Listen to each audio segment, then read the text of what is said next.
right, we got a barking dog. Or I think it's gonna bark. It looks like it's gonna bark. It's pulling hard on harness. Dragging. It's like 15 pounds, but it's still dragging the owner. I won't put the video camera on her because that's just not nice, but let's just see. Let's go. So that was a tap, and then I just changed directions a little bit. Good girl, let's go. That's just motivation. Good girl. So on that look, on that hyper nope, let's go. Good girl.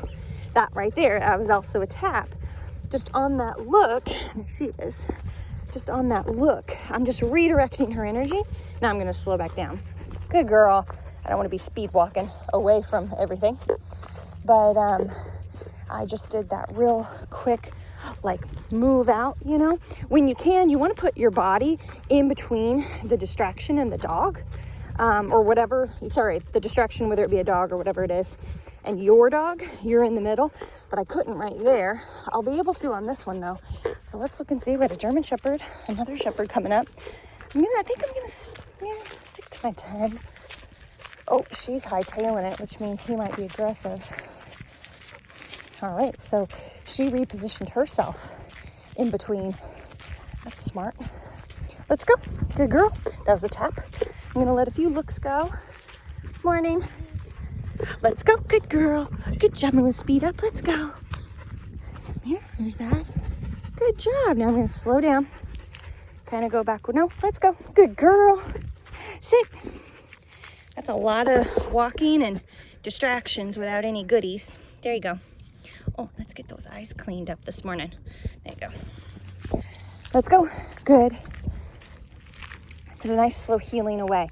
So I take this small trajectory, right? See how it creates this movement with her? I didn't tap or anything. She just kind of sped up to keep up with me. Let's go. Right there, same thing. And that lady right there, she was up against the fence, but her dog was on this middle. She has worked with a trainer before. She's got some gear on too, I see. And she moved to the outside. She actually switched her dog's positioning. Her dog wasn't right there before. She switched him to the other side. So she put herself between us and her dog. Smart lady. So I don't see a lot of people beat me to the punch on that kind of stuff. So good for her. It's super busy. This one's got a gentle leader on. Gentle leaders can be super helpful. We use them occasionally with pups, just depending on a number of factors. So look, I'm gonna let all this looking go on. I'm gonna wait. Let's go. Good. So just, I need to scroll up a bit. Nope, let's go. Look at all this going on. I mean, I can't, she's a puppy. She can absolutely look. This is so different from a dog that's highly, highly reactive. But she will get whiny. Yeah, she does get anxious. So I'm not just gonna stay here and let her deal with all this excitement and not get to be part of it on her own. Good, I'm gonna work her, right? So this is where I pull out some food, heel, do some turns, let's go. Good girl, sit. See, she didn't turn with me. She always turns with me. So I had to tap the button so I know she's excited. Heel. She's like, why don't I get to interact with everything anymore? Good girl. Sit. Good. So I can't be, correcting her constantly. Yeah, she's a puppy. She needs to be able to observe her surroundings. It's so important for her development while she's still kind of young and immature. But there is a limit. So if you go back and you look at the first section of this, I just chose a few moments. I wasn't telling her she couldn't look. Good girl. Heel. I was not telling her that she couldn't look at things. Let's go. Let's go. Good girl. I was telling her that she just needs to calm down a little bit.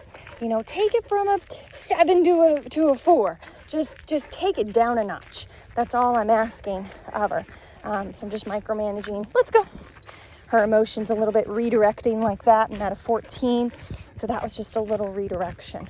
Very rarely are we just coming in hard and like, you need to behave right now, because they're so overwhelmed when it comes to younger dogs. Good job. Sit. And the maturity level matters too. We've had some one-year-olds come in that have been like really a force to be reckoned with. Let's go. And we've treated more like adults in some aspects of their training, but not all. So it really is dog-centered, dog-focused. Anyway, guys, we're passing all kinds of dogs. It's busy. Let's go. Good girl. Let's go back into the thick of it. So you can always give your dog a little break, a little breather from all the busyness, and then go back in. She's doing good, though. This isn't too much for her.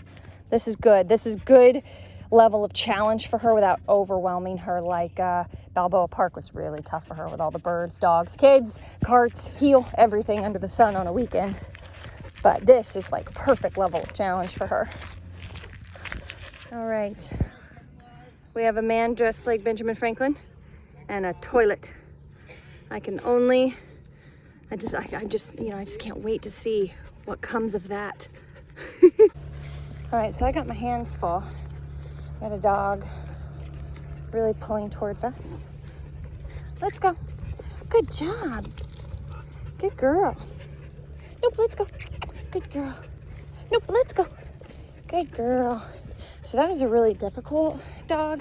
I don't know if you heard him. He's like, sit. It's just a Labrador pulling really hard on a flexi lead towards Bishop. That can be scary. You see an entire body super tense and, coming at you. And she used to get a little unnerved by that. She's much better with it now. I was expecting to get more of a reaction out of her. But anyway, this is how I'm holding my stuff. So I tapped on the first one, but on the other ones, I just used my body language and then a tug of the leash. So it's not even with puppies, it's not even always the same thing. The more you mix things up in any type of dog training, the more success you'll have.